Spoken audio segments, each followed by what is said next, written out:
હવે વાત નીકળી છે તો મારી भी સાંભળી लो। मैं उसी के साथ जाऊंगी जिसके साथ मेरा दिल लगता है। मेरे साथ कोई जबरदस्ती नहीं कर सकती। मैं जा रही हूँ, कभी लौट के नहीं आऊंगी। तू खुश रहे અને મને खुश રહેવા दे। धोखा किया तूने मेरे साथ, जिंदगी भर पछताएगी, कभी खुश नहीं रह पाएगी तू।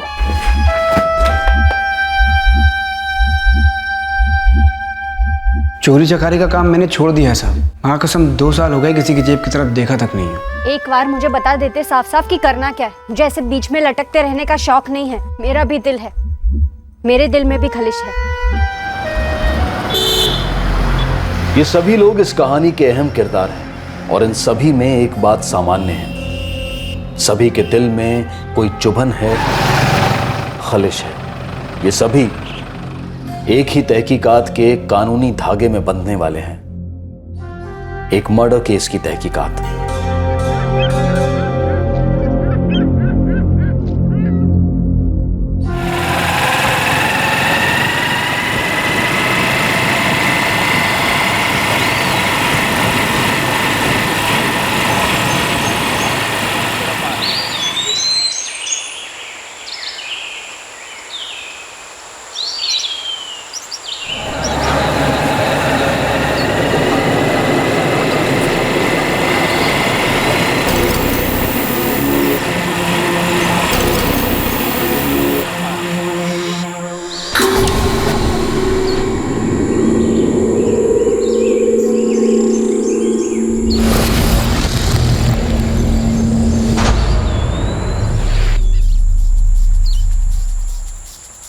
सुबह काम पर जा रहा था उस वक्त देखा। कहाँ काम करते हो? आरपी सीमेंट्स, सीमेंट प्लांट में हूँ, असिस्टेंट सुपरवाइजर छूँ। किसी को यहाँ से जाते हुए देखा? नहीं, कोई नहीं जोया। जैसे ही बॉडी देखी मैंने तुरंत सारे गांव वालों को इन्फॉर्म किया और जब तक आप लोग आए तब तक किसी को छूने नहीं दी बॉडी। अपना नंबर दो, ज़रूरत पड़ी तो बुलाएंगे।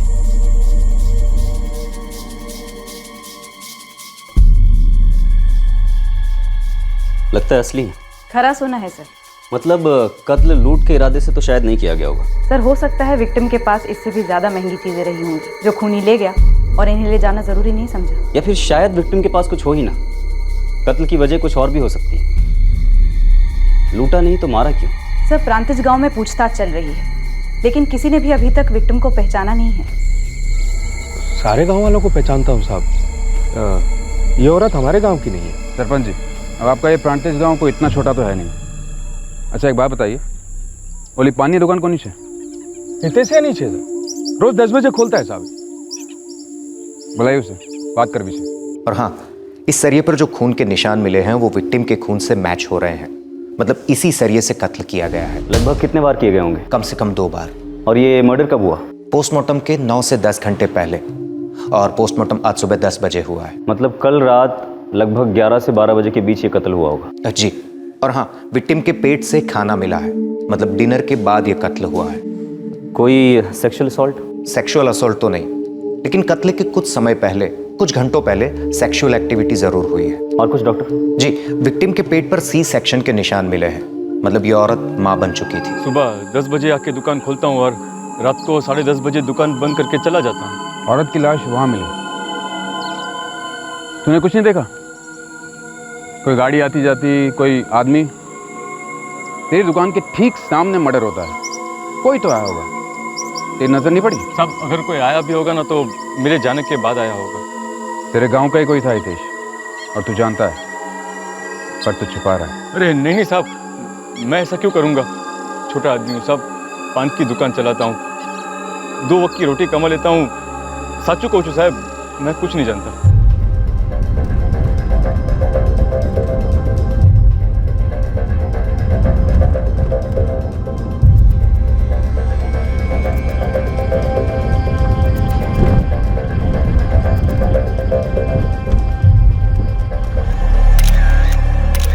सर शिल्पा उस औरत का नाम भी हो सकता है या फिर किसी और का। विक्टिम की माँ या बच्ची का नाम भी हो सकता है सर। और सर दूसरे हाथ पर जय अम्बे माँ गुदा हुआ है, मतलब अम्बे माँ की भक्ति विक्टिम। क्या ऐसा हो सकता है कि विक्टिम कहीं और की हो, प्रांतिज की ना हो, शायद अंबाजी साइड की? हो सकता है सर कि किसी ने उसे यहाँ लाया और मार डाला और लाश को फिर यहीं फेंक दिया ताकि हम पूरा प्रांतिज खंगालते रहें और गुमराह हो जाए। सर जल्दी पता चल जाएगा क्योंकि पूरे प्रांतिज की स्कैनिंग अब भी जारी है।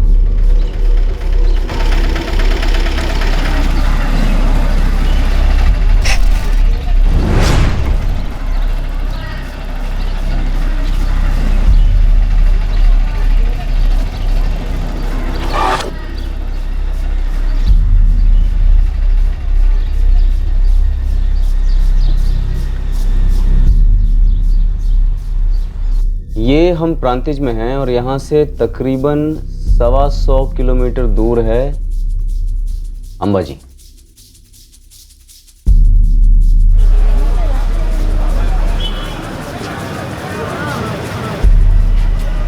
अंबाजी और उसके आसपास के एरिया में खबरी छोड़ो और पता करो कि ये औरत अंबाजी से है या नहीं। जी सर।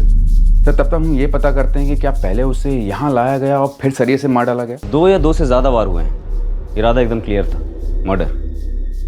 मुझे लगता है कि कहीं और मारकर लाश यहाँ फेंकना रूल आउट कर सकते हैं। क्यों सर? क्योंकि अगर कहीं और मारा होता तो वो खून से सना हुआ हथियार, लोहे का सरिया लाश के पास क्यों मिलता? सर मैं लाश पर से मिले हुए जेवर के बारे में सोच रही थी। देखो हमें इतना पता है कि शायद विक्टिम का नाम शिल्पा था, शायद वो अम्बे माँ की भक्त थी और वो माँ जरूर बनी थी। वो बेजान इस वक्त मॉर्ग में है और कहीं उसका कोई बच्चा या बच्चे उसका इंतजार कर रहे होंगे।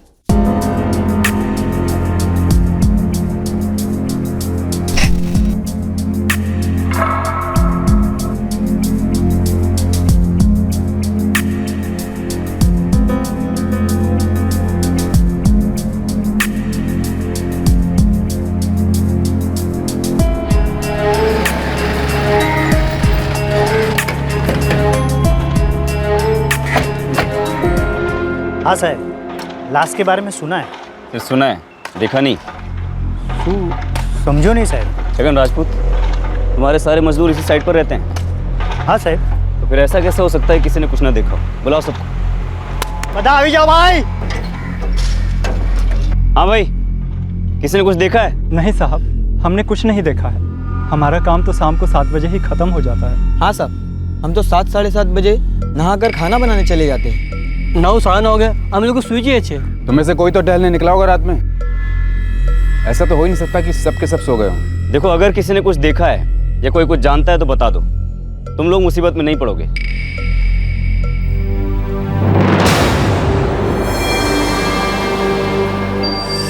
ठीक सर, एक बुरी खबर है सर। वो नाम शिल्पा और जय में मगर गुन्ना कोई नहीं पहचान रहा। हो सकता है उस लड़की का नाम शिल्पा ना हो। सर ऐसा भी तो हो सकता है कि कोई उसे जानबूझ के ना पहचान रहा हो। समझो नहीं तुम्हारी बात। जब तुमने लाश देखी पहली बार, तब क्या उस रास्ते पर तुम अकेले थे? हाँ मैडम, ये मैं बता चुका हूँ आपके बड़े साहब को। फिर से बताओ। हर रोज़ 8 बजे मैं घर से काम के लिए निकलता हूँ और 8:15 बजे तक उसी जगह से गुजरता हूँ। परसों भी 12 सितंबर रोजनी जेम, मैं वहाँ से गुजर रहा था और अचानक लाश पर नजर गई। तुमने बाइक चलाते चलाते लाश देखी या फिर बाइक रोकी और फिर लाश देखी?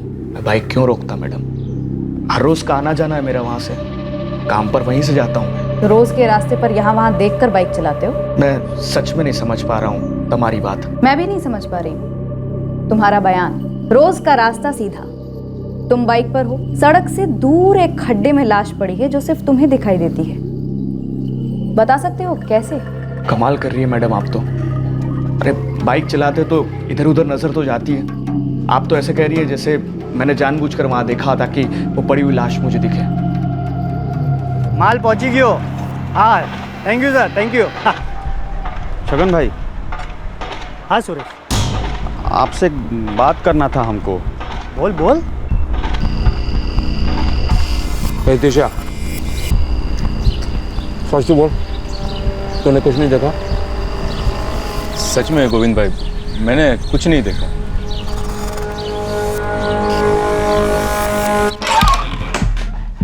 ये अजीत वाघेला की पूरी हिस्ट्री चाहिए मुझे और पान वाले हितेश की भी। विक्टिम की डिटेल्स प्रेस में दे दो। एक पॉसिबल नाम है, हाइट है, बॉडी है और खबरी को ओवर टाइम पर लगा दो। 2 से 3 दिन के अंदर अगर आसपास के किसी पुलिस स्टेशन से कोई मिसिंग कंप्लेन नहीं आती तो इसका मतलब साफ है कि कोई कंप्लेन दर्ज ही नहीं की गई। सांघवी और डिसेंट परिवार से लगती है, हमें केस क्रैक करना है इससे पहले कि देर हो जाए।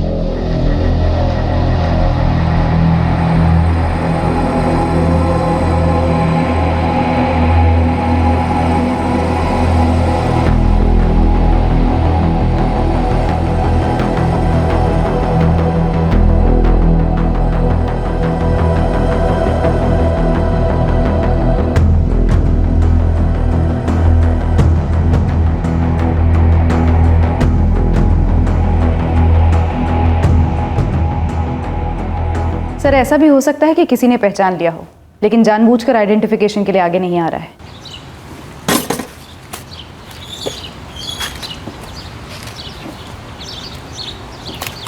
શું ગિરીશભાઈ ખુદાએ ખરીદી के लिए? अरे भाभी जी क्या છે? वो मायके की है दिनेश भाई। अच्छा अच्छा। कितना 110 ना? कोई खलिश रही होगी दिल में, इसके या फिर किसी और के। अब ये तो तभी पता चलेगा जब कोई इसे पहचान लेगा।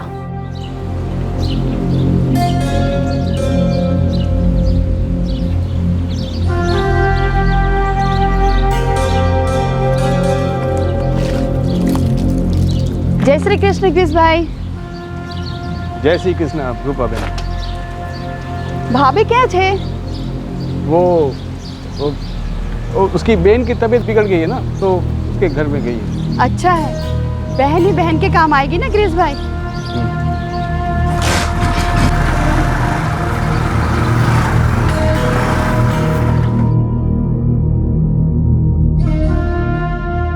विक्टिम के सारे डिटेल्स तो हैं हमारे पास। मैं विक्टिम के सैंपल्स और विसेरा ले लेता हूँ। હવે વાત નીકળી છે तुम्हारी भी સાંભળી लो। मैं उसी के साथ जाऊंगी जिसके साथ मेरा दिल लगता है। मेरे साथ कोई जबरदस्ती नहीं कर सकती। 10 दिन हो गए हैं सर। सारे डिस्ट्रिक्ट में, सारे गुजरात में विक्टिम के पोस्टर छापे हैं, अखबारों में इश्तिहार गए हैं, लेकिन एक भी रिस्पॉन्स कहीं से नहीं आया सर। मतलब जानबूझकर कोई मिसिंग कंप्लेंट फाइल नहीं की गई लेडी की? सर हो सकता है कि फैमिली ने दिल और दिमाग से निकाल दिया हो किसी कारण से। ये अजीत वाघेला की रिपोर्ट है? सर उसका बैकग्राउंड लगभग क्लियर ही है। लगभग मतलब सर क्लियर ही है, उसका इस औरत से कोई कनेक्शन बन ही नहीं रहा। किसी ना किसी के साथ कोई ना कोई कनेक्शन तो होगा इस औरत का, जो टूट गया है और बहुत बुरी तरह टूटा है। सब पोस्टमार्टम की रिपोर्ट कहती है कि वो माँ बन चुकी थी, शादीशुदा रही होगी। फैमिली आइडेंटिफिकेशन के लिए आगे नहीं आ रही है सर। इसका मतलब कोई शर्म, कोई इज्जत विज्जत की बात होगी। मतलब कोई अफेयर? बिल्कुल हो सकता है, पति या प्रेमी का माथा फिर गया हो। बहुत सारी संभावनाएं हो सकती हैं सर। ये जो विक्टिम के हाथ पर शिल्पा नाम का गुदना था, तुम ही कह रही थी ना कि वो उसकी माँ, बहन, बेटी किसी का नाम हो सकता है या कुछ और। अगर ये नाम नहीं तो कुछ और क्या है? सर तलोद का खबरी। શું ખબર જિગ્નેશ? साहब અહીં તલોદ में एक मामलो છે। कैसे मामला? एक गिरीश दामोर है। भाभी जी क्या છે? मायके की है दिनेश भाई। एक अरसे से इस गिरीश की पत्नी दिखी नहीं किसी। भाभी क्या છે?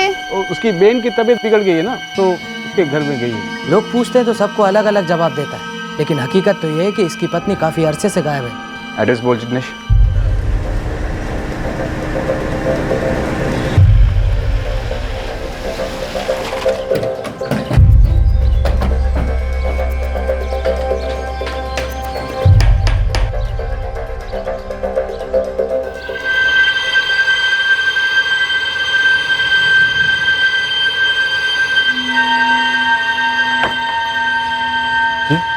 शिल्पा। शिल्पा? तुम्हारी पत्नी गिरीश दामोर कहाँ है?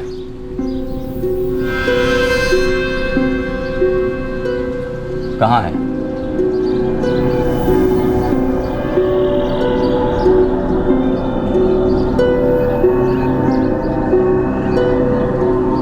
वो चली गई सर।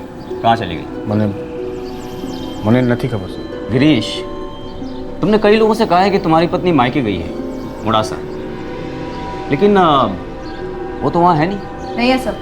दरअसल तुम उसे लेकर प्रांतिज गए, वहाँ ले जाकर लोहे के सरिये से उसका मर्डर किया और फिर बड़ी चालाकी से लाश की शिनाख्त करने के लिए जानबूझकर आगे आए ही नहीं। શું बात कर जो साहब? ये सच नहीं है साहब। तो फिर सच बता दो, कहाँ है तुम्हारी पत्नी? भाग गई है साहब, मेरे एक दोस्त के साथ। कौन है ये दोस्त? बेटा, तुम्हारी मम्मी का नाम शिल्पा है?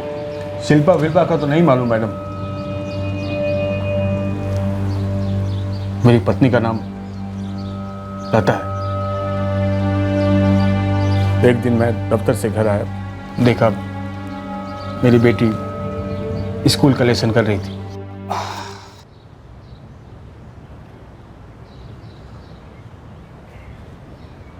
पढ़ाई नहीं बेटा? हाँ पापा। सरस। लता, कुणा कुणा देसी રીંગણા मिले बाजार में, सरस ओढ़ो रोटलो कड़ी खिचड़ी बना देना रात को। पूजा, बेटा मम्मी कहाँ છે તારી? बाहर गई छे, बोल के गई थी कि लौटते समय देर होगी। देर होगी पर गई कहाँ? મને નથી ખબર પપ્પા।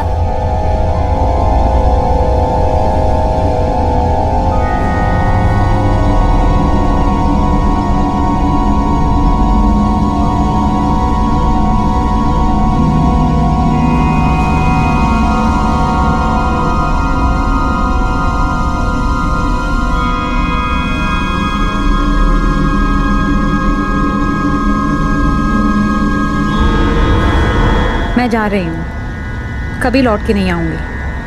तू खुश रहे, आने मने खुश रहवा दे। गिरीश, मैं राजन के साथ खुश हूँ। मुझे लगता है कि हमारी शादी एक गलती थी, लेकिन पूरी ज़िंदगी एक गलती तो नहीं जी सकते ना। कम से कम मैं तो इस गलती को सुधार लूँ।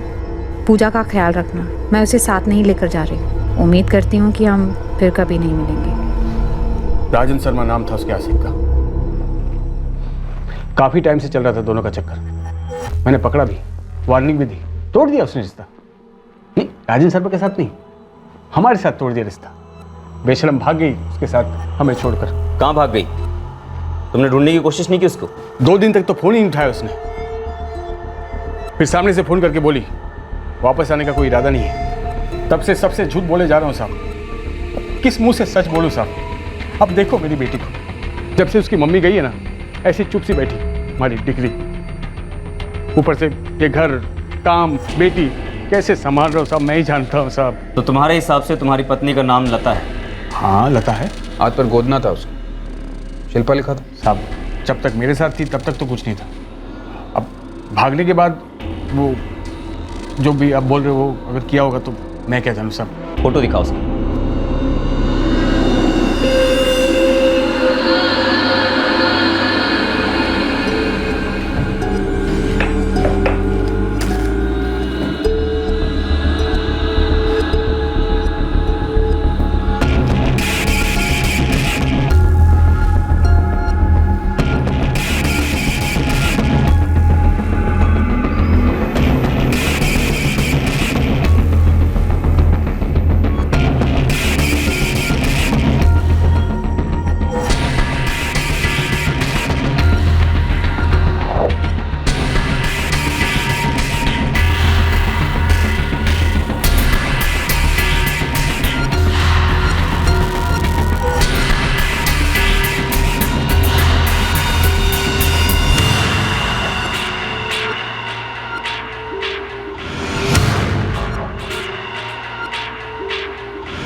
फोन रखती थी लता? हाँ। नंबर बोलो उसका। 444 57 898। और ये जो राजन शर्मा ये कहाँ रहता है? अहमदाबाद। उसका फ़ोन नंबर और एड्रेस?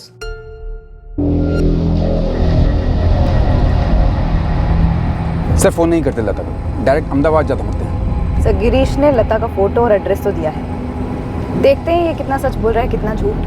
हाँ, पहले अहमदाबाद जाके चेक करो। वैसे इस गिरीश के चेहरे पर उसके दिल की खलिश साफ नज़र आ रही थी, बेवफाई की खलिश। अब देखना यह है कि यह खलिश उसे किस हद तक लेके गई है।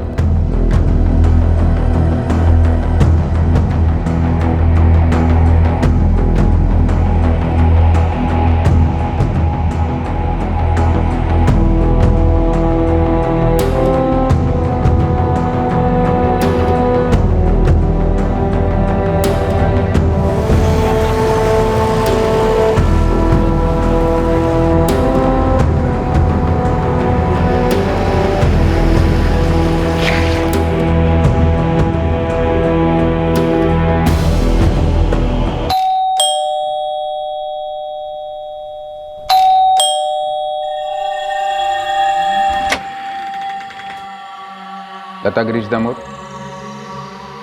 तमे कौन? पुलिस प्रांतिज से आए। लता, मेरा नाम सिर्फ लता है।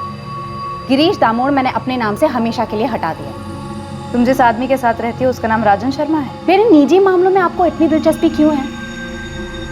गिरीश से कोई कंप्लेंट करी है पुलिस में? उसने कोई पुलिस कंप्लेंट नहीं की, बस इतना बोला है कि तुम उसके दोस्त के साथ भाग गई। भाग गई?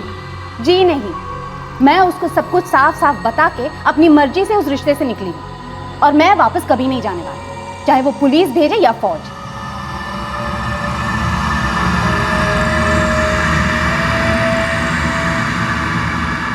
क्या कहानी है? हम एक मारी गई औरत की शिनाख्त करने निकले हैं और टकरा गए हैं एक ऐसी औरत से जो अपने पति को छोड़कर निकल गई है उस रिश्ते से। सर कम से कम ये औरत जिंदा तो है, नहीं तो आजकल ऐसे कितने केसेस देखने में आते हैं जहाँ पति या पत्नी का शादी के बाहर अफेयर हो जाए और फिर चोट खाया हुआ इंसान सिर्फ मर्डर करके ही अपने जख्मों पर मरहम रखता है। 2 हफ्ते बीत गए हैं और हम 1 इंच आगे नहीं बढ़े हैं शिल्पा वाले केस में। हम लगे हुए हैं सर, लेकिन अभी तक कोई मिसिंग कंप्लेंट नहीं आई है इस औरत की और ना ही कोई बॉडी क्लेम करने के लिए आगे आया सर। जरूर वो औरत किसी दूर दराज के इलाके की होगी, कोई उसे यहाँ ले आया और कत्ल कर दिया। सर हमने सारे लॉज, होटल, गेस्ट हाउस छान मारे, लेकिन कहीं से भी कुछ भी मैचिंग सामने नहीं आया। आएगा, सामने आएगा, कभी न कभी तो बादल हटेंगे। सुराग की एक न एक किरण तो आनी ही आनी। मौसम बदल गए, बारिश आई, ठंड पड़ी, गर्मी आई, लेकिन इस केस में कोई प्रोग्रेस नहीं हुई। ये केस उन केसेस की फाइलों में जमा होने जा रहा था जो हमेशा के लिए अनसुलझे करार दिए गए हैं, लेकिन फिर भी इन्वेस्टिगेटिंग टीम को उम्मीद थी कि मौसम बदलेगा और इस केस पर से गुमनामी की घटा हटेगी। सर, आपने बुलाया? हाँ पूर्वी, वो प्रांतिज में मिली औरत की लाश वाला जो केस था, शिल्पा वाला केस। जी सर, ब्लाइंड केस। एसपी साहब का फोन आया था, वो केस अब क्राइम ब्रांच हैंडल करेगी। फाइल ट्रांसफर कर दो और जो मदद मांगी फुल कॉपरेशन दो।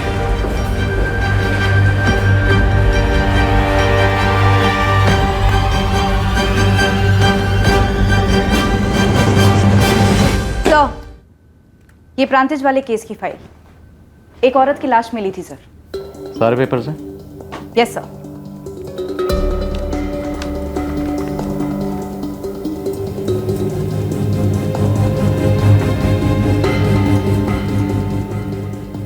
इन लोगों ने ऑलमोस्ट सारे एंगल्स से टोले। जी सर, हमने सारे एंगल्स कवर किए, लेकिन कहीं भी कोई सुराग हाथ नहीं लगा। अजीत वाघेला, जिसने डेड बॉडी रिपोर्ट की थी, हितेश देवतिया, जिसकी क्राइम सीन के पास पान की दुकान है, क्राइम सीन के पास एक कंस्ट्रक्शन साइट भी थी, और एक गलत लीड जो डेड एंड साबित हुई, गिरीश दामोर। सर हम इन्हीं लोगों के आसपास गोल गोल चक्कर काट रहे थे, इन्हीं की स्टेटमेंट्स में कोई गड़बड़ी ढूंढने की कोशिश कर रहे थे, पर कुछ नहीं मिला। 8 महीने पहले हुए इस केस को हमें नए सिरे से अप्रोच करना होगा। राइट सर, और सर नए सिरे से केस को अप्रोच करने के लिए हमें सभी पुराने सस्पेक्ट्स और उन सभी लोगों से पूछताछ करनी होगी जिनसे पहले भी क्वेश्चनिंग की जा चुकी है। जितने भी लोग हैं सबकी फिर से स्कैनिंग करनी होगी। कांस्टेबल पूर्वी, जब तक ये केस सॉल्व नहीं हो जाता आप हमारी टीम में रहेंगे। जी सर। इस केस की री इन्वेस्टिगेशन शुरू हुई अजीत वाघेला की क्वेश्चनिंग से, जिसने लाश को सबसे पहले देखा था और रिपोर्ट किया था। सब कुछ 2-2, 3-3 बार बता चुका हूँ मैडम को, साहब लोगों को। तमें पण एज पूछ रहा जो साहब, क्या मनहूस दिन था मेरे लिए। ऐसा लग रहा है साहब कि चुपचाप आंखें बंद कर कर बाइक चलाता तो अच्छा होता। आंखें बंद करके बाइक नहीं चलाते वाघेला, एक्सीडेंट हो जाता है। इस केस को हम नए सिरे से इन्वेस्टिगेट कर रहे हैं, कोऑपरेट करो। किसी का मर्डर हुआ, सीरियस मैटर है। साहब, अगर मैंने कुछ भी देखा होता, कुछ भी सुना होता, तो मैं पहले वाले साहब लोगों को बता देता ना। जो हुआ उसे रहने दो। तुम पहले इतना बताओ कि कांड होने के बाद इन 8 महीनों में तुमने कुछ भी ऐसा देखा जो तुम्हें खटका हो या अटपटा लगा हो? वो सामने जहाँ से लाश मिली, कोई लौटा था वहाँ? बिल्कुल नहीं साहब, पहले भी सिर्फ वो दूसरे साहब लोग आए थे, अब आप लोग आए हो। मैं आपसे भी कहता हूँ कि उस रात ऐसा ना मैंने कुछ देखा ना कुछ सुना।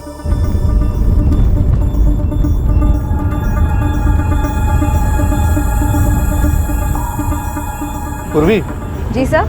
जिस कंस्ट्रक्शन साइट पे तुम लोग पूछताछ के लिए गए थे, ये वही है ना? हाँ सर। खाली गाड़ी रोको, पीछे लो।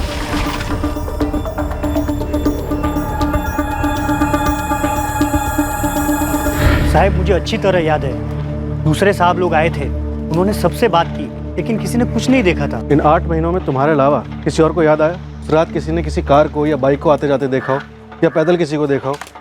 साहब बातें तो सभी लोग कर रहे थे, लोग डरे हुए थे और बुरा भी लग रहा था, लेकिन साहब एक मजदूर था।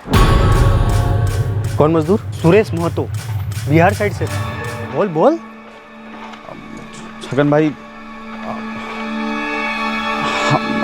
हम कोई नौकरी छोड़ना है अब। कांडो थे गयो जे हैं? क्यों? छगन भाई, वो हम अब अपना गांव वापस लौट जाना चाहते हैं। हम जब तू आया था तब मुझे कहा था कि 1 साल तक रहूंगा, अब 6 महीना तो रुक जा भाई, मेरी प्रॉब्लम को समझ। अब बीच काम में मैं नए कारीगर को कहाँ तैयार करूँगा? नहीं नहीं छगन भाई, हाँ हम नहीं रुक सकते हैं, बस जाना है हमको। क्या हो गया भाई, अचानक क्या हो गया तुझे? बोलना। हम गांव जाना चाहते हैं।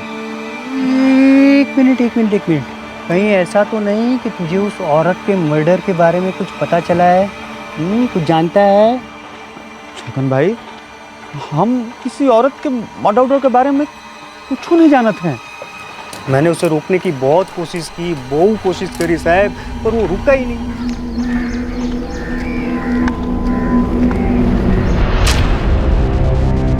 नहीं सर, हमारी टीम यहाँ लौटी नहीं थी क्योंकि हमें यहाँ कुछ मिला ही नहीं था। तुम्हें ऐसा क्यों लगता है कि सुरेश का इस मर्डर से कोई ताल्लुक हो सकता है?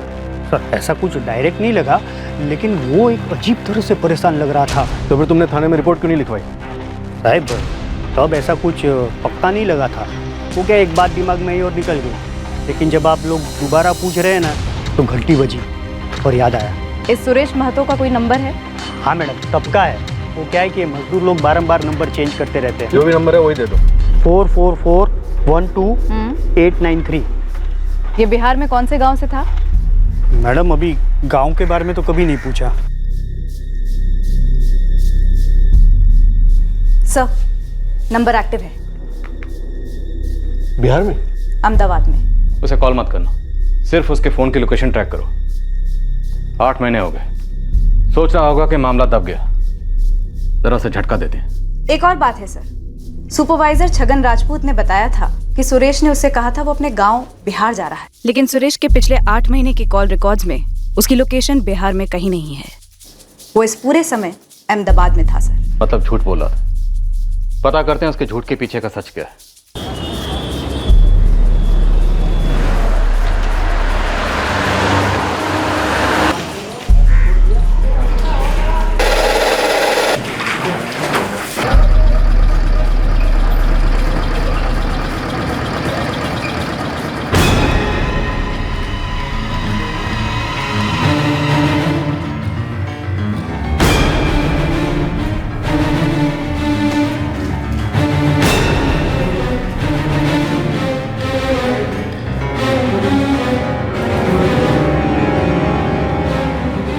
सुरेश महतो?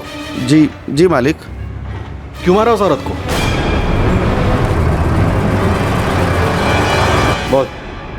बोल तूने इस औरत को क्यों मारा? हम किसी औरत का मर्डर नहीं किया साहब। देख सुरेश, जिस बिल्डिंग में तू 8 महीने पहले काम कर रहा था ना, उस बिल्डिंग का काम बहुत आगे बढ़ गया, लेकिन हमारा केस अभी भी वहीं का वहीं है। इसलिए बोल, तुमने उस औरत के सिर पर सरिया क्यों मारा और कंस्ट्रक्शन साइट से क्यों भागा? बोल। साहब हम माई कसम खा के कह रहे हैं, हमको कुछ समझ में नहीं आ रहा आप क्या बतिया रहे हैं साहब। तुमने अपने सुपरवाइजर छगन भाई से कहा था कि तू अपने गांव बिहार जा रहा है। झूठ बोला, जबकि तू बिहार में नहीं अहमदाबाद में था। क्यों? क्योंकि तेरा गांव जाने का कोई प्लान था ही नहीं। तू प्रांतिज लौटना ही नहीं चाहता था कि कहीं कोई तुझे पहचान न ले। 12 सितंबर की रात को तू ही था ना कंस्ट्रक्शन साइट पे? और बहुत परेशान था क्योंकि मर्डर किया था तूने। और परेशान आदमी मर्डर थोड़े ना करेगा। हम झूठ बोले थे, काहे कि हमारा दोस्त यहाँ अहमदाबाद में हमको डबल मजदूरी पर नौकरी ढूंढा था हमारे लिए। ये बात हम छगन भाई को बताते तो वो हमारा बैलेंस तनख्वाह तो देते ही नहीं।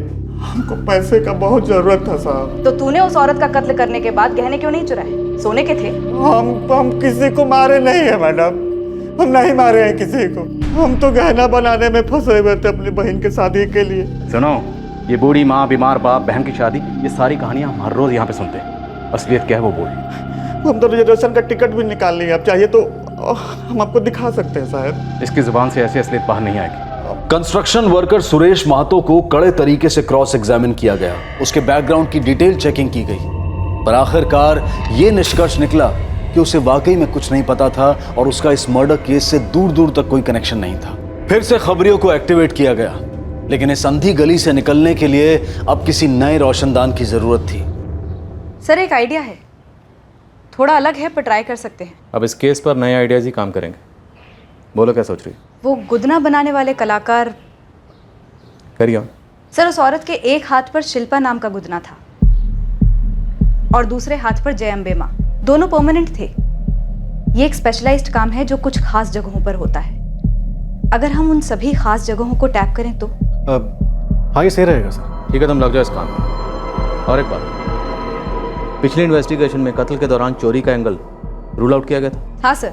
हो सकता है विक्टिम के पास बहुत ज़्यादा हार्ड कैश था, या फिर कोई ऐसी चीज़ जिसे लेने के बाद चोरों ने कहने ज्यों के त्यों छोड़ दिया, ताकि चोरी का एंगल कभी सामने ना आए और हम गुमराह होते हैं। सर, इलाके के सारे चोरी के हिस्ट्री शीटर्स को छुड़वाता हूँ, शायद उनसे कोई लीड मिले। अगर गुदना कलाकारों और हिस्ट्री शीटर से पूछताछ के बाद भी इस केस में कोई प्रोग्रेस नहीं हुई तो हम इस केस को आउट ऑफ स्टेट लेके जाएंगे।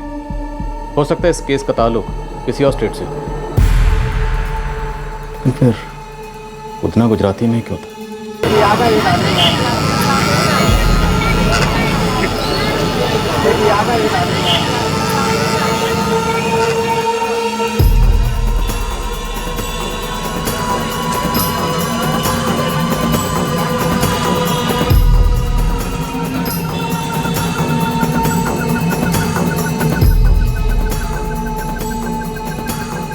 9 महीने पुराना केस है परेश, लेकिन मुझे रिजल्ट 9 घंटों में चाहिए। सारे हिस्ट्री शीटर्स के बीच फैल गया।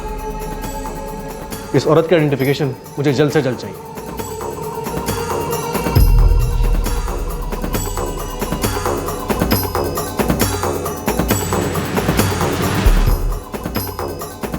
ओ भाई, ये कोई मॉडर्न आर्ट नहीं है जो इतनी स्टडी कर रहे हो। सीधे साधे अक्षर हैं। ये मैंने नहीं बनाया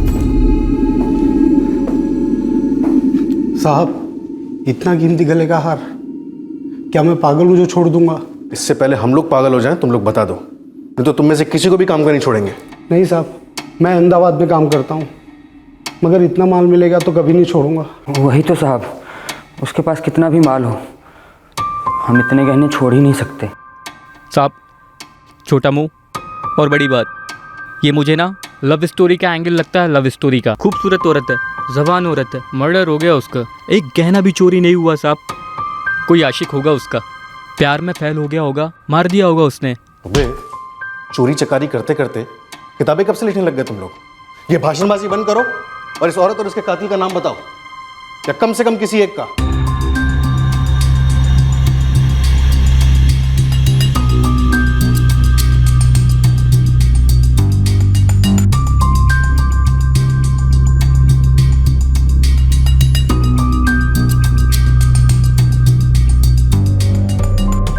चोरी चकारी का काम मैंने छोड़ दिया है साहब। माँ कसम 2 साल हो गए किसी की जेब की तरफ देखा तक नहीं।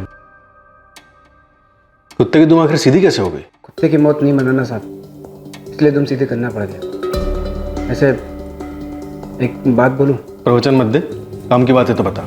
साहब, मुझे नहीं पता कि आपके काम की बात है या नहीं, पर मैंने इस औरत को पहले कहीं देखा है। कहाँ देखा है? ठीक से याद करके बता। नहीं, अभी याद नहीं आ रहा साहब। आप मुझे इसकी फ़ोटो दे दो, याद आएगा तो मैं आपको फ़ोन करके बता दूंगा।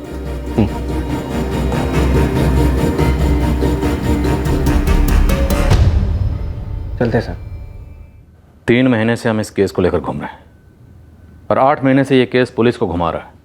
टोटल 11 महीने और अभी तक कोई ब्रेक थ्रू नहीं। सर, 350 से ज़्यादा गुदना कलाकारों से मिल चुकी हूँ मैं। सर, कम से कम 100 हिस्ट्री शीटर से क्वेश्चनिंग की है। हमारे सारे खबरी काम पर लगे हुए। महाराष्ट्र, गुजरात, MP, गोवा, दमन, सभी जगह मैंने फोटोज और डिटेल्स भी भेजी हैं। और नेट रिजल्ट 0।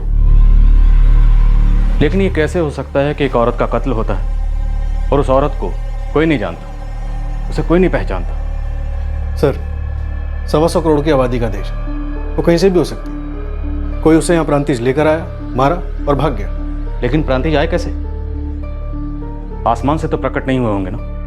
सर, आसपास 3 रेलवे स्टेशन हैं। मैंने तीनों की CCTV फुटेज खंगाली है। इनफैक्ट मर्डर के 1 महीने पहले की भी देखी है, पर कहीं से कोई सुराग हासिल नहीं हुआ। सर, ऐसा भी तो हो सकता है कि वो लोग शायद बस से आए हों। वो जैसे भी आए होंगे, लेकिन कातिल और विक्टिम हमें ऐसी जगह जरूर छोड़ गए हैं जहां हम कभी होना नहीं चाहते। एक परफेक्ट क्राइम के गहरे साए में।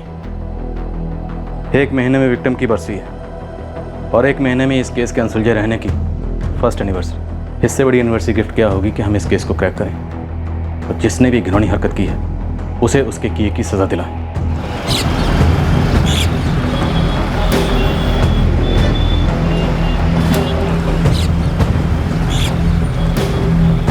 तुम मरा नहीं अभी तक?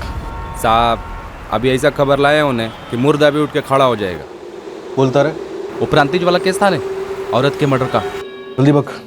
उस औरत का नाम वाकई में शिल्पा है जो उसके हाथ में गुदा गया है। तो पूरा बोलेगा फ़ोन के अंदर घुस के पीटूं तुझे?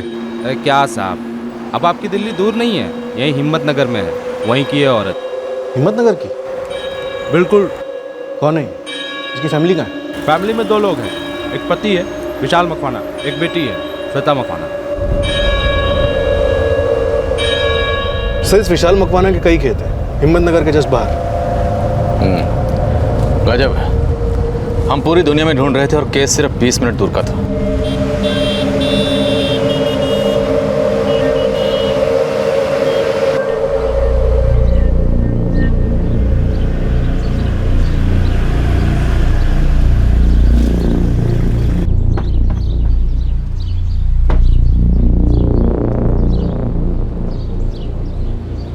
वाह, क्या बात है, अखबार पढ़ते हो?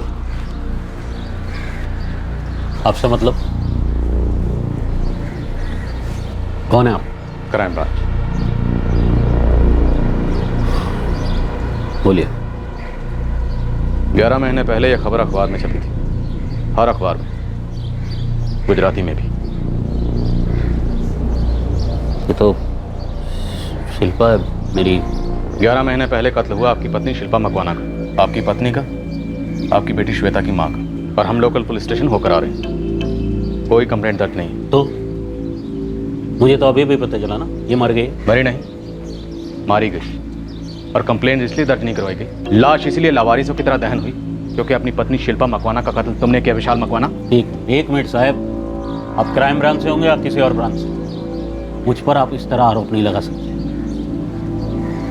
शायद आपको शिल्पा के बारे में कुछ मालूम नहीं। हमें शिल्पा के बारे में कुछ मालूम हो या ना हो, लेकिन इतना पक्का मालूम है कि उसका कत्ल हुआ। अब आप जरा अपने बारे में बताइए, अपने बारे में, अपनी बेटी श्वेता के बारे में। हाँ, आपकी बेटी खेल रही है पड़ोस में, आप मुझ पर उंगली नहीं उठा सकते। शिल्पा मेरी पत्नी थी। आप कितने 11 महीने पहले की बात कर रहे हैं ना? वो 2.5 साल पहले ही मुझे और मेरी श्वेता को छोड़कर चली गई। तब मैंने कंप्लेंट दर्ज नहीं की, तो उसके बाद क्या कर? लेकिन पिछले 11 महीनों में 1 नहीं, 2 नहीं, 3 नहीं, बार बार शिल्पा की लाश की तस्वीर अखबारों में छापी गई। फिर भी तुम पहचान के लिए आगे नहीं है?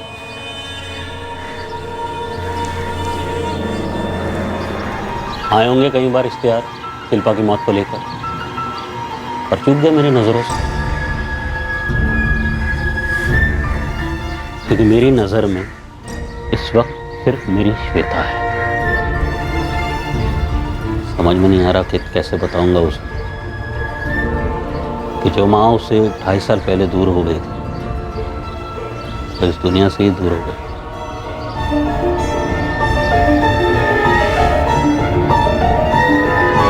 शिल्पा मकवाना के कत्ल की खोज में पुलिस कई नए पात्रों से टकराने वाली थी। पूरी तैयारी प्रॉब्लम न थी। होटल तब बनेगी ना जब डील होगी। उसे रहना नहीं कहते, मुंह काला करना कहते। मेरा अब उससे कोई लेना देना नहीं। इस खोज का पहला पड़ाव था विशाल मकवाना, जिसने पुलिस को बताया कि उसके और उसकी पत्नी शिल्पा मकवाना के बीच क्या अनबन थी।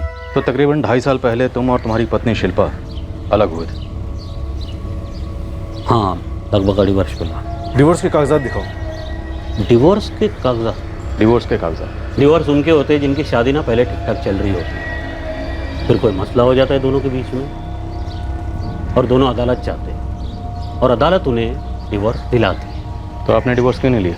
किससे ले? हवा से या उसकी तस्वीर से? एक दिन सुबह उठा मैं, दिखता हो तो क्या, वो गायब, छोड़ के चली गई मुझे और मेरी बेटी श्वेता को।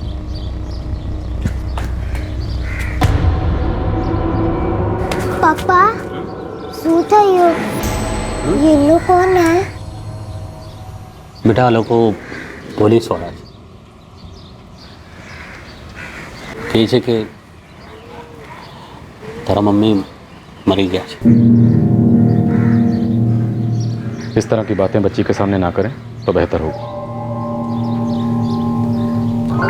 जाओ बेटा, खिचड़ी पाव गर्मा गर्म तैयार, खाएगा। मर्डर तो हुआ है और वो भी मेरी पत्नी का, जाहिर सी बात है शक मुझ पर ही होगा। और ऊपर से वो डिवोर्स पेपर भी तो नहीं है ना मेरे पास। मतलब मैं साफ साफ कह दूँ साहब, ये कत्ल वतल करने का ना तो टाइम है मेरे पास और ना ही मेरी फितरत। तो अब हमें ये बताओ कि तुम्हारी पत्नी तुम्हें और तुम्हारी बेटी श्वेता को छोड़कर किसके साथ भागी थी? विशाल मकवाना, इस केस की जड़ कहाँ? जहाँ जड़ें होती है, जमीन में। एक जमीन का टुकड़ा हमारी जिंदगी में भूचाल ले आया। टोटल 3 एकड़ जमीन है मयंक भाई। इस जमीन के एग्रीकल्चर टू नॉन एग्रीकल्चर के कागड़िया वगैरह हैं आपके पास? ना भाई ना, वो तो सब आपको ही देखना पड़ेगा, क्योंकि मुझे कुछ बनाना ही नहीं था ना यहाँ, इसलिए कभी सोचा नहीं। अथई जैसे कोई प्रॉब्लम न थी। मयंक सेठ होने को तो सब कुछ हो सकता है। पंचायत के ऑफिस से लेके रजिस्ट्रार के ऑफिस तक एक को एक हाथ गर्म करने पड़ेंगे। हाँ हिसाब से 8 लोग खर्चो करो पड़શે। बात करो हरी भाई, ये तो ज्यादा से भी ज्यादा है। अरे विशाल भाई, हरी हवा में बात नहीं करतो, सालों का तजुर्बा है इन मामलों में। हर एक आदमी की कीमत जानता हूँ मैं, टॉप टू बॉटम। अजय एक बात को, दरेक मानस बिकाऊ હોય છે, बस उसे खरीदने का तरीका आना चाहिए। शू કહો છો मोटा भाई? बिल्कुल।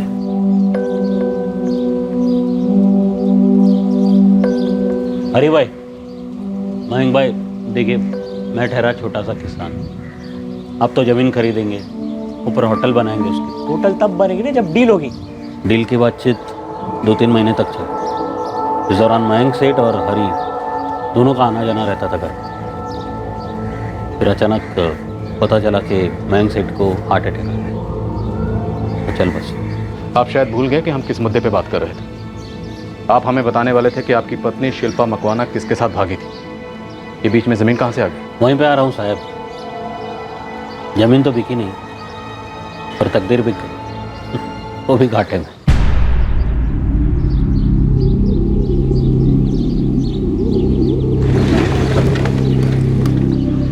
अरे श्वेता, बाहर क्यों बैठी? मम्मी ने कहा। मम्मी ने? क्यों? वो हरी काका से कुछ बात कर रही हैं।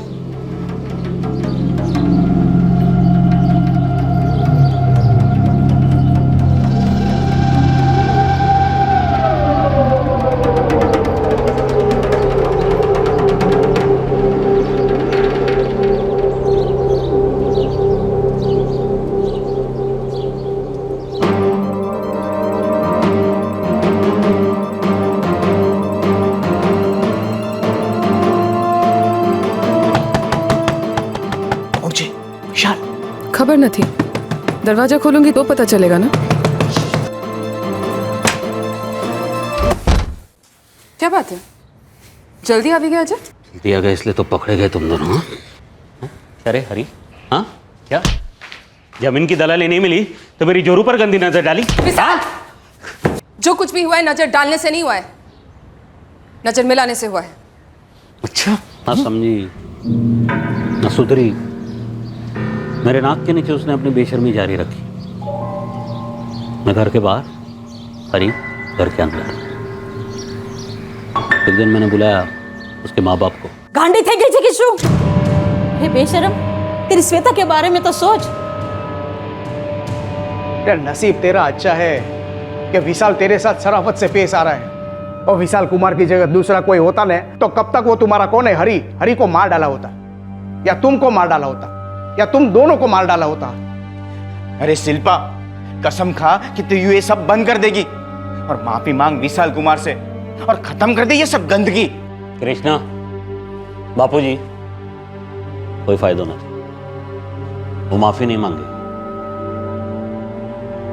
क्या कहती है पता है? कहती है कि इसके बदन की जरूरत है। अरे ईडर में किसी को पता चला ना तो हमारे इज्जत के धजागरे उड़ जाएंगे। ये अब भी माफी मांगेगी, श्वेता की कसम खाएगी कि आज के बाद वो उस हरी का मुंह कभी नहीं देखेगी। मैंने हरी पसंद है, मैं उससे मिलती भी रहूंगी और उससे प्यार भी करती रहूंगी। विशाल के लिए ना तो मेरे दिल में कोई जगह है और ना ही मेरे कमरे में।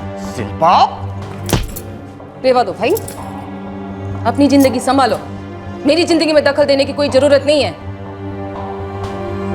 अरे छोकरी ने कोई कई खवડાવી પીવડાવી તો નથી દીધું ને? अरे ओ बा, શું નાટક કરો છો તમે? विशाल, बहुत अच्छा किया जो सबको यहाँ बुला लिया। आज सबके सामने कह ही देती हूँ, हवे बात निकली छे, तुम्हारी भी सांभળી लो। मैं उसी के साथ जाऊंगी जिसके साथ मेरा दिल लगता है। मेरे साथ कोई जबरदस्ती नहीं कर सकता। और हाँ विशाल, आज से श्वेता सिर्फ तुम्हारी, सिर्फ तुम्हारी दिक्री छे। मैं हरी के साथ नई जिंदगी शुरू करना चाहती हूँ। 17 फरवरी 2014 की दोपहर को वो अपना सामान लेकर हमारी जिंदगी से निकल गई और आज आप ये खबर ले आया। जिस दिन से आपकी पत्नी शिल्पा मकवाना घर छोड़ के गई थी उसके बाद आपकी कभी मुलाकात नहीं? फोन पे तो बात हुई होगी? बिल्कुल नहीं। शिल्पा का फ़ोन नंबर है? जी वो पुराना वाला है, आप चेक कर सकते हैं। शिल्पा की अपने माँ बाप के साथ बात होती थी? मेरी तो नहीं होती, तो मैं एमने पूछ ही लो ना। एड्रेस दीजिए उनका। यहाँ से आधे घंटे की दूरी पर एक ईडर नाम का गांव है, वहाँ पर आप किसी से भी पूछ लीजिए कि लखन वनमाली कहाँ रहते हैं, बता देंगे। हरी राठौर का नंबर है? जी नहीं, ना एड्रेस है ना नंबर है। आओ ना। वो मयंक सेठ के साथ आया था और मयंक सेठ तो मर गया। मयंक सेठ की फैमिली में कोई ऐसा है जो हरी राठौर को जानता हो या कम से कम पहचानता हो? पता नहीं सर। मयंक सेठ का फ़ोन नंबर या एड्रेस है? पता लिख लीजिए। ढूंढ निकालो इस मयंक की फैमिली को, हो सकता है उन्हें हरी के बारे में कुछ जानकारी हो। सर, ये हरी राठौड़ अब हमारा चीफ सस्पेक्ट बनता है। हस्बैंड विशाल को रूल आउट नहीं करते, खलिश में डूबा हुआ आदमी है। बीवी ने छोड़ दिया सर। मर्द का अहंकार है, हिल गया होगा, इसलिए बदले के लिए तरस गया होगा।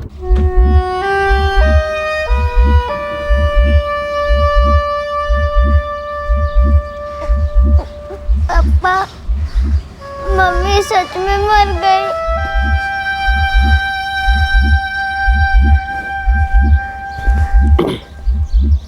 बोल तो रहे बेटा। पापा, मैंने एक बात कहवानी चाहिए। मुझे मम्मी की याद आ रही है। पता है मुझे बेटा। पापा, मैंने न्यूज़पेपर में मम्मी का फोटो देखा था।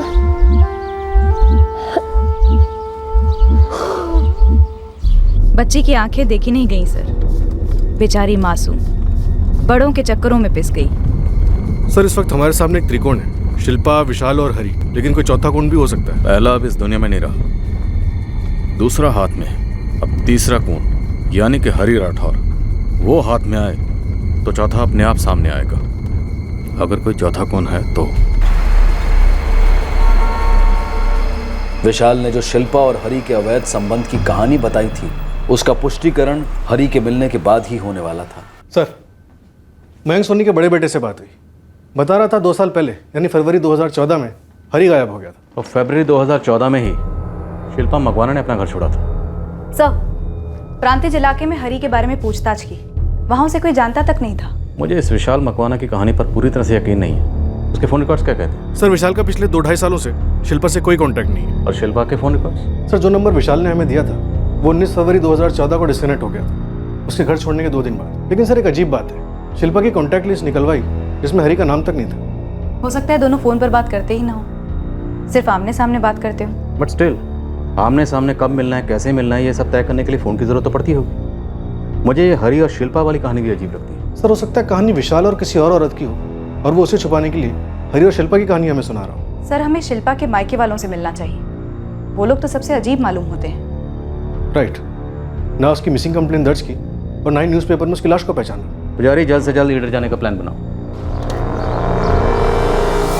विशाल भाई, मैंने आपको कहा था ना, अखबार में फोटो छपी है और शिल्पा भाभी की है। तो क्या करोगे? तब जिंदा थी, कोई रिश्ता नहीं रहा, और मरने के बाद अब क्या करता उसके साथ में?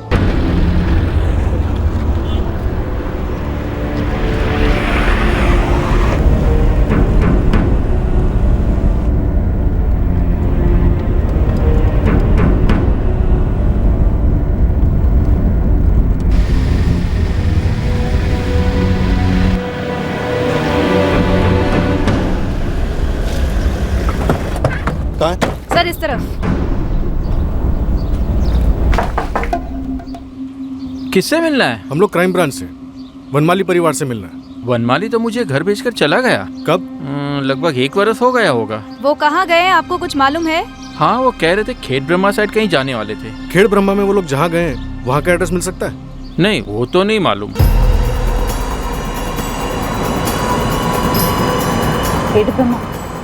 हाँ, खेत ब्रह्मा।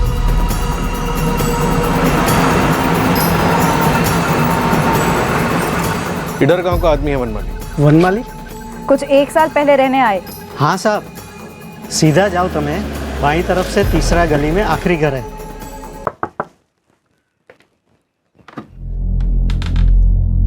आप रजनी वनमाली हैं? जी आप? Crime branch. शिल्पा मकवाना आप ही की बेटी है? अब क्या नया कांड कर दिया इस छोकरी ने? अखबार नहीं आता आप लोगों को? आता है साहब, पर कोई पढ़ता नहीं है खास। हमारा तो शिल्पा के साथ। हाँ, विशाल मकवाना से मिले हैं हम। ये हरी राठौड़ वाली बात सच है? क्या शिल्पा ने आप लोगों के सामने घर छोड़ा था 17 फरवरी 2014 को? शिल्पा हमारे लिए तो वो दिन ही मर गई थी। वो आप लोगों के दिल की खलिश में जरूर मर गई थी, लेकिन असल में उसका कत्ल सितंबर 2015 में हुआ और अब हम उसके कातिल को ढूंढ रहे हैं। ये विशाल से अलग होने के बाद शिल्पा हरी के साथ कहाँ रहती थी? कोई एड्रेस है आप लोगों के पास? हमारे नाक के नीचे रहकर उसने हमारी नाक कटवाई। ईडर में। ईडर में शिल्पा हरी के साथ रहती थी? उसे रहना नहीं कहते, मुंह काला करना कहते। इतनी जिल्लत सहनी पड़ी हम लोगों को कि हम लोग तो जैसे तैसे भागकर यहाँ आ गए, और वो घर घाटे में बेचना पड़ा, वो अलग। ये हरी अभी भी ईडर में रहता है? अरे रहता होगा साहब, इसमें हमारे को क्या है? ना हमारा उससे कोई वास्ता था न शिल्पा से।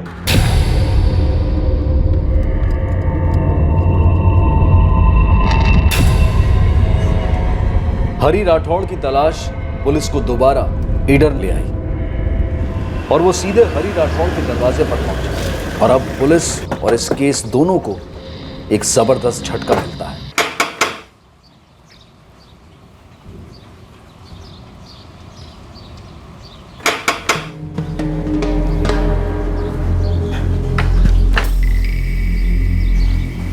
जी? हरी राठौड़? जी, आप कौन? આ તો 1 વર્ષ પહેલાની વાત છે, सितंबर 2015। ना, तेरी एक्टिंग काम नहीं आ रही हरी राठौड़। तुम्हारे साथ भागी थी 17 फरवरी 2014 को। हाँ बरोबर है। 17 फरवरी 2014 को शिल्पा मेरे पास हिम्मत न कराई और फिर 3 मार्च 2014 को हम लोग ईडर गांव आ गए और पति पत्नी की तरह रहने लगे। जानते हैं? और शायद आप ये नहीं जानते साहब कि 14 अप्रैल 2015 को मुझे और इस घर को छोड़ के चली गई थी, और आज अचानक ये खबर ले आया। वहाँ विशाल एक कहानी सुना रहा है, यहाँ दूसरी कहानी सुना रहे हैं, पर दोनों कहानी के एक ही विलन है, शिल्पा मकवाना, जो इन दोनों को छोड़कर भाग गई थी। साहब हम दोनों कहानियां नहीं सुना रहे। शिल्पा ने वाकई में विशाल को मेरे लिए छोड़ा था, लेकिन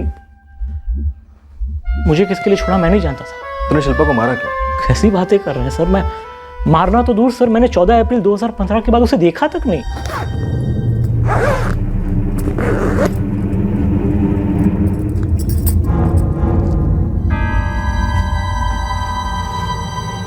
बाय, अपना ख्याल रखना। हाँ,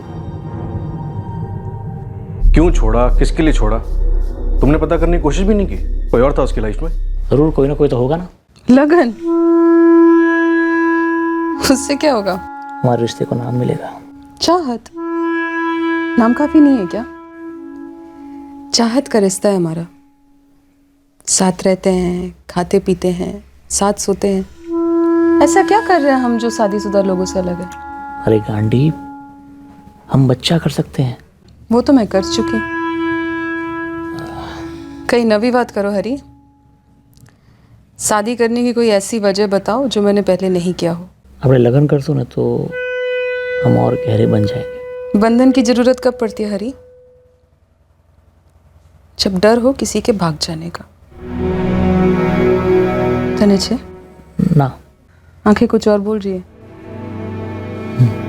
साहब 1 साल हम साथ रहे तो हर दूसरे दिन मैं लगन की बात छेड़ता था और वो टालती रही, और एक दिन अचानक उठ के बोली कि मुझे जाना है। किधर जाना है? यहाँ से जाना है, तुमसे दूर जाना है। कोई और है क्या? जाहिर सी बात है, बिल्कुल है कोई और। बोर थे कि मारा थी। अब क्यों हुई, कैसे हुई, इसकी बाल की खाल निकालने में कोई मतलब नहीं है। विशाल से उब गई, तुम आ गए, तुमसे उब गई, इसलिए कोई और आ गया। मैं कल सुबह यहाँ से निकल जाऊंगी। शिल्पा,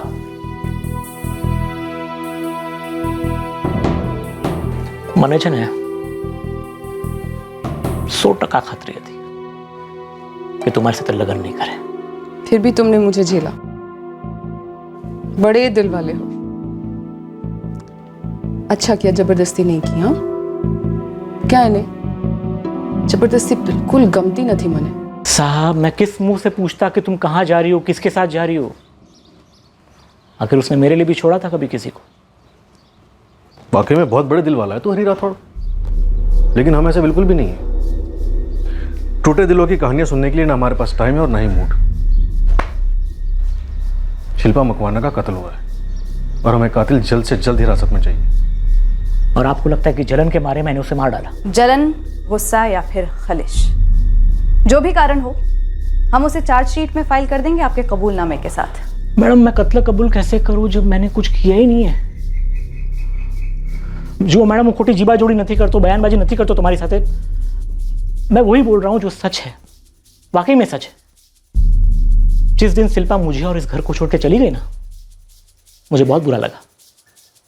लेकिन उसके बाद वो मेरी जिंदगी से निकल गई और अब दुनिया से।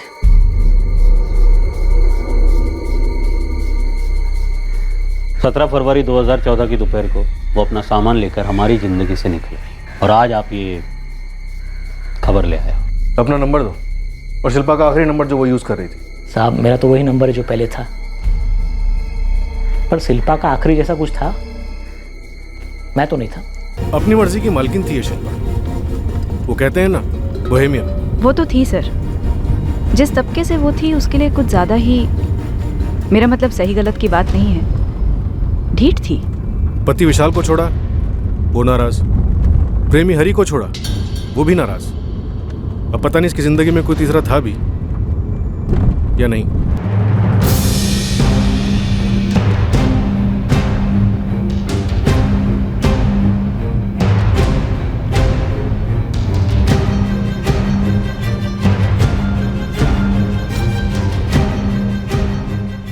शिल्पा मकवाना के कत्ल की खोज पुलिस को उसके पति विशाल मकवाना से उसके माँ बाप तक ले गई और फिर प्रेमी हरि राठौड़ तक। आखिरकार उनके हाथों में शिल्पा का लेटेस्ट फोन नंबर भी लग गया था। यह नंबर अब इस केस की सबसे अहम कड़ी साबित होने जा रहा था।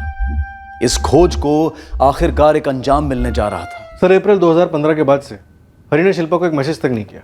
और सर शिल्पा का नया नंबर 12 सितंबर 2015 के बाद कभी यूज नहीं हुआ, यानी कि जिस दिन उसका कत्ल हुआ था। आखिरी लोकेशन प्रांतिज, 12 सितंबर रात को 12:30 बजे स्विच ऑफ किया गया था। मतलब कत्ल के तुरंत बाद।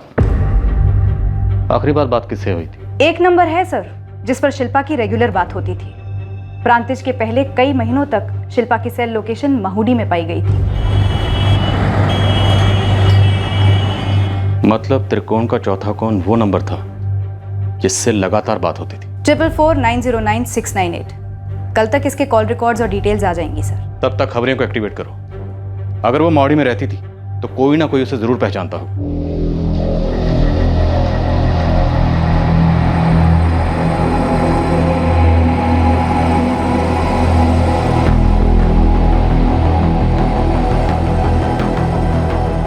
देखा हुआ तो लगता है भैया मौड़ी माँ। हाँ, पर धुंधला सा है। कब, कहाँ, किसके साथ? जब भी याद आ जाए आप मेरे को इस नंबर पे फोन कर देना, ठीक है?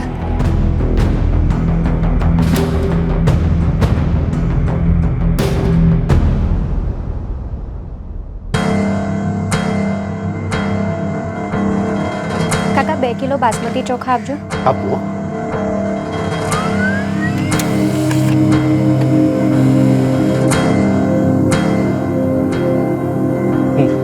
ठीक। परवेज खबरी का फोन था, कह रहा था शिल्पा महुड़ी में पहचानेगी, लेकिन कोई क्लियर आइडिया नहीं। सर वो नंबर 444909698 ट्रेस हुआ है। इस नंबर पर शिल्पा की रेगुलर बात होती थी, किसी प्रिया जोशी के नाम पर रजिस्टर्ड है। सर इस प्रिया जोशी का नंबर शिल्पा के कत्ल के अगले दिन यानी 13 सितंबर 2015 से ही बंद है। ये महज इत्तेफाक नहीं है। इस प्रिया जोशी का इस मर्डर से कोई ना कोई ताल्लुक जरूर है, पक्का।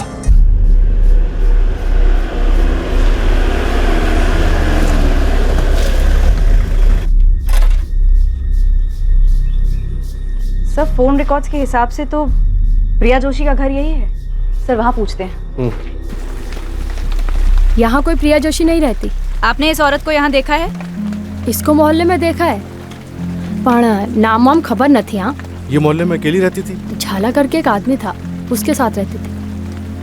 वो लोग किसी के साथ ज्यादा बात नहीं करते थे, अपने में ही रहते थे। उनका यहाँ खुद का घर था? कोई किराए पे कमरा लेकर रहते थे, लेकिन काफी समय से इन लोगों को कहीं देखा नहीं है। और हाँ, और किसका पूछ रहे थे आप? किसी लड़की का। प्रिया जोशी। हाँ, अपना माहौड़ी जहाँ खत्म होता है ना, वहाँ भारखोड़ गांव शुरू होता है। उधर सबसे पहला घर है वो जोशी परिवार का। सर, त्रिकोण का चौथा कोण। बस इतना पता है कोई झाला करके था, पूरा नाम भी नहीं पता, कौन था क्या था कुछ भी नहीं मालूम।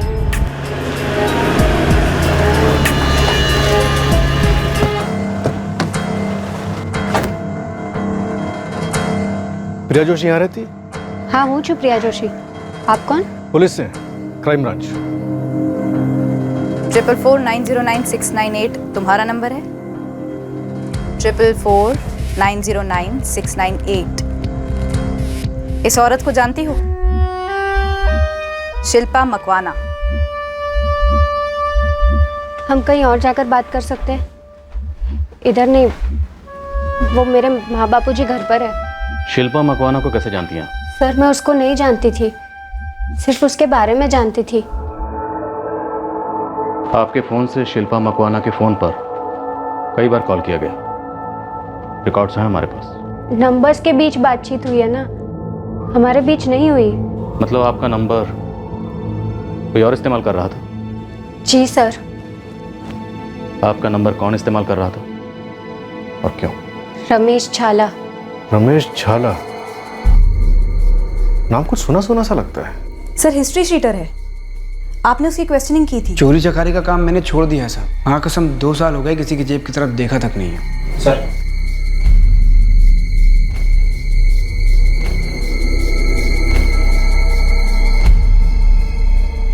यही है।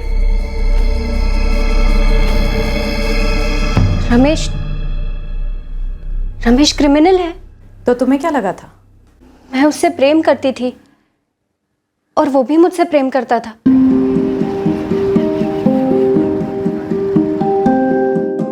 हम लगन करना चाहते थे। હું પણ પ્રેમ કરું છું રમેશ, मुझे लगन करना है तुम्हारे साथ। प्रिया, तूने जबान की बात छीन ली। रमेश, तुम्हारे माँ बापू जी मेरे माँ बापू जी से लगन की बात करने आएंगे ना? मैंने अपने माँ बाबू को महसाना में ही छोड़ दिया सालों पहले। शू? कभी बताया नहीं तुमने? प्रिया, अगर मैं तुम्हारे माँ बापू से तुम्हारा हाथ मांगने आऊँ तो? पर वो कभी आया ही नहीं सर, बहुत परेशान रहता था। कभी जोर देती थी तो चिढ़ जाता था। और फिर सच्चाई सामने आई। कैसे सच्चाई? वो अकेला नहीं रहता था, एक औरत के साथ रहता था। शिल्पा? कौन છે આ? તમારી પત્ની? नहीं। बेन? नहीं। सुना है तुम्हारे साथ रहती है। तुम्हारी पत्नी नहीं है, बेन नहीं है, तो ये है कौन? दोस्त है, इधर में मिला था मुझसे।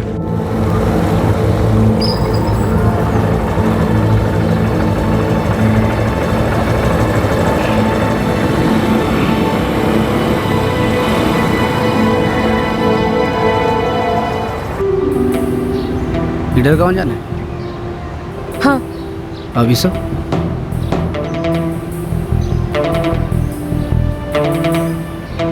एक लिफ्ट के बदले में उसने अपने पति को छोड़ दिया, तुम्हारे साथ आकर तुम्हारे घर पे रहने लगी। रमेश, तुम्हें क्या लगता है तुम्हारी इस मनगढ़ंत कहानियों पर मैं यकीन कर लूंगी?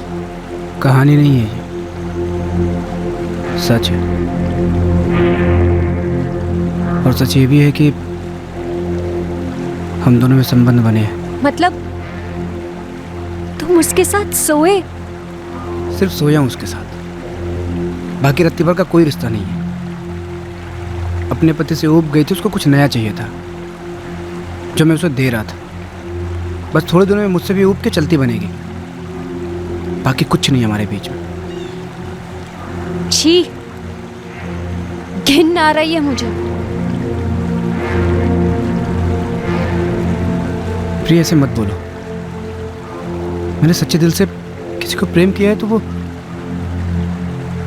तुम हो। कोई दो लोग बिना लगन किए एक दूसरे के साथ कैसे रह सकते हैं? प्रिया तुम्हें गलत लग रहा होगा, पर ऐसा होता है। बिना शादी के, बिना प्रेम के दो लोग एक दूसरे की जरूरतों को पूरा कर सकते हैं और फिर अपने अपने रास्ते भी जा सकते हैं। देखो प्रिया, मैं अकेला था और वो भी अकेली थी, बस हो गया। मैं वादा कर रहा हूँ आगे से नहीं होगा। मैंने उसका यकीन किया। मुझे पूरा भरोसा था कि वो शिल्पा को अपनी जिंदगी से दूर कर देगा और मेरे घर मेरा हाथ मांगने आएगा, लेकिन वो कभी नहीं आया सर। तुम्हारी आखिरी बार बात कब हुई थी उससे? सर अभी तो याद भी नहीं है, 1 वर्ष થઈ ગયું। पर हाँ सर, एक बार उसने मेरा कॉल लिया था। हाँ सोच है रमेश, तुम्हारा इरादा है भी या नहीं मुझसे लगन करने का? प्रिया मेरा माथा घुमा हुआ है। बोली शिल्पा अभी भी वही है ना? प्रिया तुम अभी मुझसे कुछ मत पूछो, मेरे पास कोई जवाब नहीं किसी भी चीज़ का। जब मेरा मूड ठीक होगा मैं फोन करूंगा तुम्हें। उसके बाद तो हमारी कभी बात ही नहीं हुई। 1 वर्ष हो गया। रमेश के पास तुम्हारे नाम का सिम कैसे आया? उसने मुझसे सिम खरीदवाया था मेरे नाम का, जो वो यूज़ करता था, शायद उस शिल्पा से बात करने के लिए, या फिर अभी तो ऐसा लग रहा है जैसे एक क्रिमिनल काम करने के लिए। सर मेरी ना एक रिक्वेस्ट है आपसे। बोलो। हमारे अफेयर के बारे में किसी को पता नहीं है और अगले महीने मेरा लगन होने वाला है। ये रमेश झाला इस वक्त कहाँ मिलेगा? सर मुझे नहीं पता, 1 वर्ष थी तो कांटेक्ट पर नहीं थी। चलो इतना तो पता चला, शिल्पा ने हरी को छोड़ा इस रमेश झाला के लिए। हिस्ट्री शीटर जो कि शायद शिल्पा को भी मालूम नहीं रहा होगा। और इस केस से आज जुड़ी एक और प्रेम कहानी। और सारी प्रेम कहानियों में एक ही नाम कॉमन है सर, शिल्पा मकवाना। विशाल से हरी और हरी से रमेश झाला, ये एक हिस्ट्री शीटर है। और उसके बाद शिल्पा मकवाना का कत्ल होता। क्या ये कत्ल प्लान था? सर आपको क्या लगता है, शिल्पा को हरी से दूर करने के लिए उसके पति विशाल मकवाना ने रमेश झालो को सुपारी दी? पॉसिबल है। पहले उसे प्यार में फंसाने की सुपारी, बाद में उसे इस दुनिया से मिटाने की सुपारी। सर इस रमेश झाला को ढूंढ के निकालता हूँ, ज़्यादा मुश्किल नहीं होगा। पुजारी अब इस केस को क्लोज करने का वक्त आ गया। शिल्पा की बरसी से पहले उसका कातिल हमारी हिरासत में होना ही चाहिए।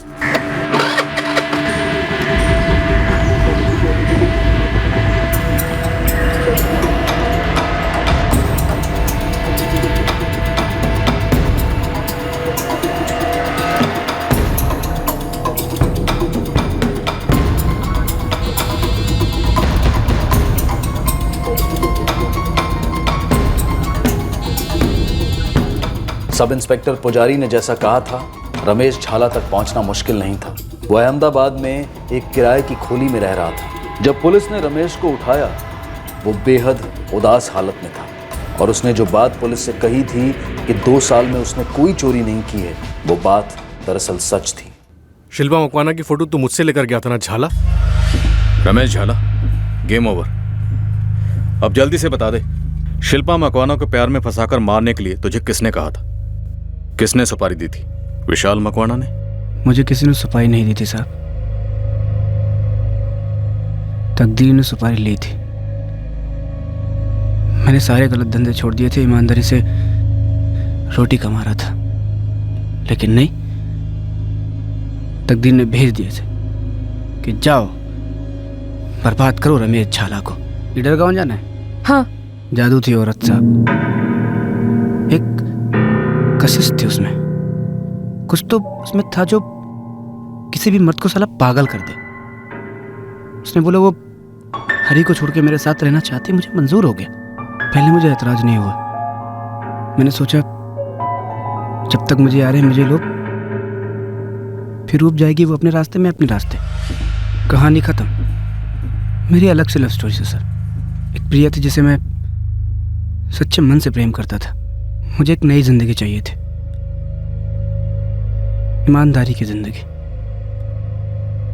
प्रिया से शादी, ईमानदारी वाली नौकरी, घर परिवार बच्चे, लेकिन शिल्पा ने मुझे बर्बाद करने की ठान ली थी। जाओ का क्या मतलब है? 5 महीने हो गए, बहुत मजे लिए और दिए एक दूसरे को। अब मुझे अपनी जिंदगी जीनी है, लाइफ में सेट होना है। मतलब लगन वगन करनी है किसी लड़की से? लड़की देखी है माँ बाप ने? माँ बाप ने नहीं, मैंने खुद ने चुनी है। प्यार करता हूँ उससे। नाम? प्रिया। वाह, सुवाद छे रमेश। एक अच्छी सी कुंवारी लड़की क्या मिल गई? तुम मुझे बस कह रहे हो जाओ। क्यों? कोई कानून है क्या कि जब तक तुझे दूसरा आदमी नहीं मिल जाता तू पहले वाले के घर से नहीं जाएगी? मुझे कोई दूसरा आदमी नहीं चाहिए। मैं तुम्हारे साथ खुश हूँ। मजे आ रहे? मैं तो यहाँ से कहीं नहीं जा रही। पर मुझे मजे नहीं आ रहे। मैं प्रिया से प्यार करता हूँ, शादी भी उसी से करूंगा। तुम यहाँ नहीं रह सकती, जाओ यहाँ से। मैं कहीं नहीं जा रही हूँ। ये शादी वादी का ख्याल तुम दिमाग से निकाल दो। तुम अपने ख्याल में रख लो कि तुम्हारा और मेरा कोई रिश्ता था ही नहीं। मैं खुद चलकर नहीं आई थी तुम्हारे पास। जब प्रिया नहीं थी तो मैं थी, पर तुम मुझे ऐसे ही नहीं छोड़ सकते। ये गलत है। 100 चूहे खा के बिल्ली चली हज को। तुम कह रही हो किसी को छोड़ना गलत बात है। तुम जो अपने बच्चे और अपने पति को छोड़कर एक आशिक के साथ भाग जाती है और फिर उसे छोड़कर मेरे पास रहने आ जाती है। तुम तो मतलब छोड़ने में उस्ताद हो। तुम लोग ने कभी मुझे समझ ही नहीं पाए। अरे नहीं समझना यार, मुझे वैसा लगाव ही नहीं है। और एक बात समझ लो, मैं तुम्हें तुम्हारे जैसे किसी चालू औरत के लिए नहीं छोड़ रहा। एक शरीफ लड़की का हाथ थामने जा रहा हूँ जिंदगी भर के लिए। और तुम्हारे लिए ना तो मेरे दिल में कोई जगह है, ना ही इस घर में। ना ही इस घर से और ना ही तुम्हारी जिंदगी से कहीं जाने वाली हूँ, जब तक कि मेरा दिल नहीं भर जाता। मुझे कोई नहीं छोड़ता। छोड़ दिया मैंने। अपना सामान बांधो और निकलो यहाँ से। सामान नहीं बांधूंगी तो चलेगा? जो मर्जी करना करो यार, लेकिन जाओ यहाँ से। रमेश, पूछना तो तुमसे पड़ेगा ना। तुम ही तो लेके जाओगे मुझे प्रिया के घर। हम दोनों जाएंगे, उसको उसके होने वाले पति की खूबियां बताएंगे। वो कैसी औरतों के साथ सोता है, जेल जा चुका है, मुजरिम है।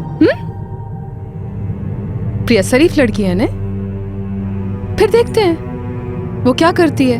शिल्पा को मर्द बदलने की आदत थी और मैं अपनी जिंदगी बदलना चाहता था, पर वो मुझे ब्लैकमेल कर रही थी। इसलिए तुमने उसे मारने का प्लान बनाया? मैंने उसे मारने का कोई प्लान नहीं बनाया, बस वो मुझे मेरी जिंदगी में नहीं चाहिए थी। इसके लिए क्या कोशिशें की तुमने? सबसे पहले मैंने उसे एहसास दिलाया कि मैं प्रिया का साथ छोड़ के उसके साथ रहना चाहता हूँ, और उसे यकीन हो गया। फिर मैं उसे सच्चे प्रेमियों की तरह घुमाने लगी। पूरा दिन मैंने उसे घुमाया, अलग अलग जगह ले गया। आखिर में मैं उसे गलतेश्वर ले गया, प्रांतिज के पास। मैं उसे मारना नहीं चाहता था साहब, इसलिए मैंने उससे आखिरी बार पूछा कि क्या वो मुझे मेरी जिंदगी जीने देगी।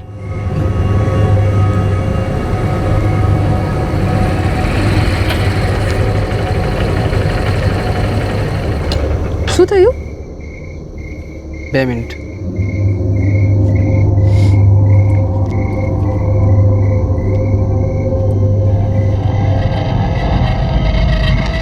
शिल्पा, मैं प्रिया के बिना नहीं रह सकता।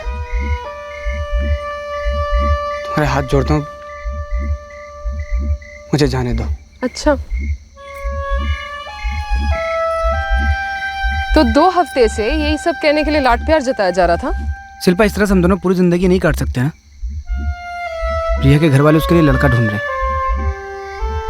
रहम करो यार हम दोनों पे। देखो ऐसा है, तुम मुझे इस तरह से झांसा तो नहीं दे सकते। अरे तुम दुनिया भर के मर्दों को झांसा दे चुकी। एक आदमी तुझे छोड़ के जाना चाहता है तो दिक्कत क्या है? ठीक है, पर पहले मुझे प्रिया से एक बार मिलवाओगे? उसके बाद तो चली जाएगी। अरे कौन कहाँ जाएगा ये तो वक्त ही तय करेगा ना। पहले मैं प्रिया से अकेले में मिलूंगी, उससे 2-4 बातें करूंगी, फिर देखते क्या होता है। अब घर वापस चले?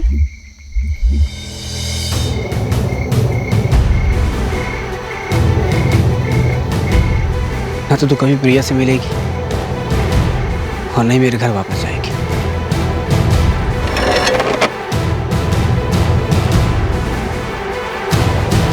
कभी हिम्मत नहीं कर पाया कि प्रिया से बात करूं।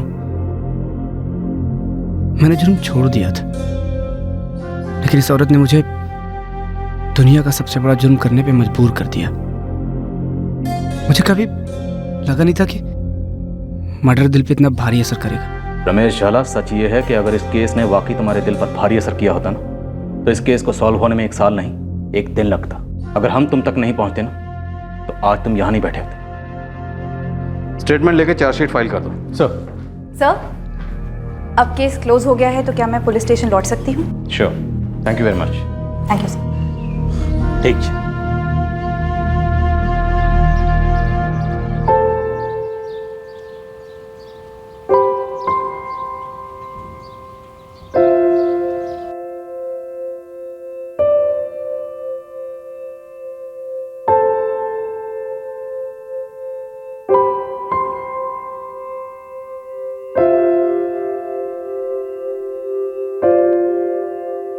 मुझे बताने के लिए धन्यवाद, लेकिन मेरा अब उससे कोई लेना देना नहीं।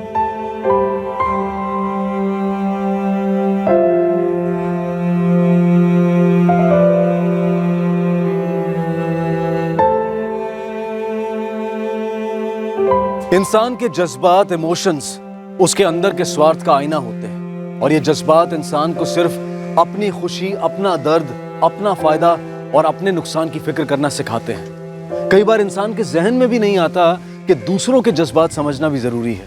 हम शिल्पा की जीवन शैली और उसकी चॉइसेस पर कोई नैतिक टिप्पणी नहीं कर सकते, लेकिन इसमें दोहराए नहीं कि अपने स्वार्थ के लिए किसी और की जिंदगी को घोटना गलत है, और खासकर तब जब ऐसा करने वाला इंसान खुद आजादी पसंद इंसान। इसमें भी दोहराए नहीं कि रमेश झाला ने अपनी खलिश मिटाने के लिए हत्या का रास्ता चुना, जो गुनाहों में बहुत बड़ा गुनाह माना जाता है। और यह भी सच है कि अगर पुलिस रमेश को नहीं भी पकड़ पाती, तब भी उसका पछतावा, उसका गिल्ट उसे जिंदगी भर सजा देते रहता। इस वक्त वो कानून के कटघरे में है और अपने किए की सजा सुनने के इंतजार में है। अब मैं अनूप सोनी आपसे विदा लेता हूं, फिर मुलाकात होगी अगले एपिसोड में एक और चौंका देने वाले केस के साथ।